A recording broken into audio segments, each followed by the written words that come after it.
রাষ্ট্রীয় প্রয়োজনে সরকার সেনাবাহিনীকে কমিশনার অ্যাবোভ অফিসারদেরকে ম্যাজিস্ট্রিয়াল পাওয়ার দেওয়া হয়েছে ফর 60 ডেজ, 2 মাস। এবং এটা সিআরপিসির আমরা যেটাকে বলি 1898 সালের সিআরপিসির কয়েকটি ধারা আছে রেলিভেন্ট টু দিস, আমরা যেটাকে ম্যাজিস্ট্রিয়াল পাওয়ার। একটা হলো আমরা 12-1 ধারা, আরটা হলো 17, আর এখানে কিছু শিডিউল দেওয়া আছে। সেই শিডিউলে ধারাগুলোর মধ্যে আপনারা দেখবেন যে অপরাধ কী কী। কগনিজেবল অফেন্স, যখন তারা ল অ্যান্ড অর্ডার ডিউটি করে, এই ম্যাজিস্ট্রিয়াল পাওয়ারগুলো পৃথক ম্যাজিস্ট্রেট না দিয়ে তারাও যাতে কাজ করতে পারে, কাজের স্বার্থে জনস্বার্থে সরকার এটি দিয়েছে। আমাদের দেশেও একাধিকবার এই ধরনের সেনাবাহিনীকে এই ম্যাজিস্ট্রিয়াল পাওয়ার দেওয়া হয়েছিল। এটা প্রচলিত, এবং রাষ্ট্র যখন মনে করে জনগণের স্বার্থে রাষ্ট্রীয় প্রয়োজনে দরকার, তখন এই ধরনের আদেশ দিতে হয়। এটার প্রসিডিউর আছে, অনেকগুলো হাত হয়ে শেষ পর্যন্ত আদেশটা জারি করতে হয় জনপ্রশাসন মন্ত্রণালয়। It is the procedure of the law of the system of the government, that's it. এই আলোকে দেওয়া হয়েছে এবং সব কিছু ব্ল্যাক অ্যান্ড হোয়াইট লেখা আছে, no problem, things are moving very positively.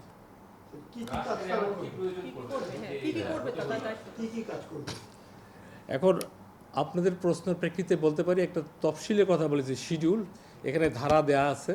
আপনারা এই সিআরপিসির তফসিলে গেলে দেখবেন অনেকগুলো পাতা, এখান থেকে ধারাগুলো আপনারা দেখে নেবেন, নাম্বার 1। আর রাষ্ট্রীয় প্রয়োজন যখন সরকার মনে করে আমি রাষ্ট্রের একজন অংশ, এইটার ব্যাখ্যার খুব একটা দরকার লাগে না। সরকার মনে করেছে এটা এই মুহূর্তে সেনাবাহিনীকে এই রাষ্ট্রীয় এই ম্যাজিস্ট্রিয়াল পাওয়ারটা দেওয়ার দরকার, দিস ইজ ভেরি সাময়িক। এবং এই আইনগুলো যে বলা আছে পারপাস অফ স্পেসিফিক, এর বাইরে কোনো ধারা নেই।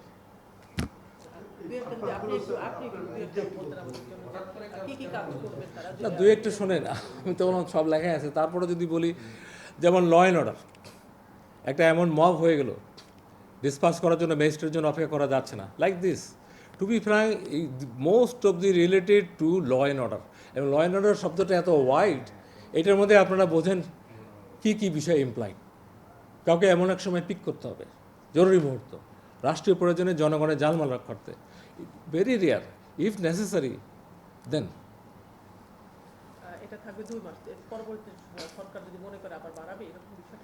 এটা স্পেসিফিক বলে দেওয়া হয়েছে 60 দিন, আজকে থেকে 60 দিন।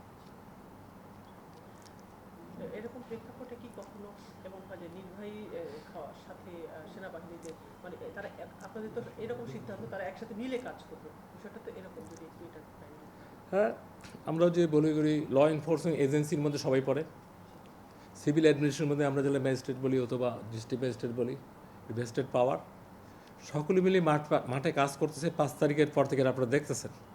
5 তারিখের আগে আমি যাব না, ওই ব্যাখ্যায় আমি যেতে চাই না, সেখানে অনেক ডিসপিউট আছে, এবং আপনারা নিজেই জানেন ল অ্যান্ড অর্ডার কী ধরনের ম্যাসাকার করেছে, তার দায় নিয়ে আমাদের চলছি আমরা। এটা আরও যাতে জনবান্ধব পরিবেশে মানুষ চলাচল করতে পারে, সিকিউর ফিল করে, মানুষের মধ্যে যেন আস্থা থাকে, সব বাহিনী একসাথে একই আমব্রেলায় কাজ করছে, এই মেসেজটার জন্যই এই ধরনের একটা ক্ষমতার আমরা কী বলবো, যে আমাদের বিভিন্ন বাহিনী কাজ করে না, তো এটা আরেক বাহিনীকে বিধি মোতাবেকই তাদেরকে এই ক্ষমতা দেওয়া হয়েছে সাময়িক, এবং সব বলে দেওয়া আছে। আপনারা যদি আরও হোমওয়ার্ক করতে চান, এই ধারাগুলো দেখলে আপনারা সব পাবেন।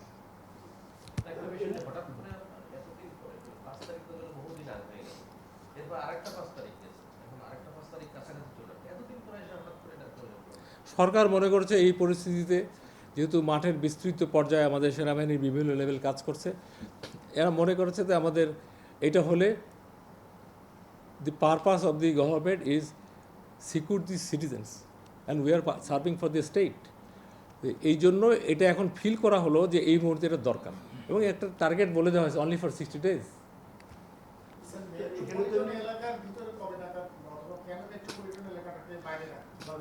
আপনি মনে হয় জিওটা দেখেননি, জিওতে বলা আছে সমগ্র বাংলাদেশ।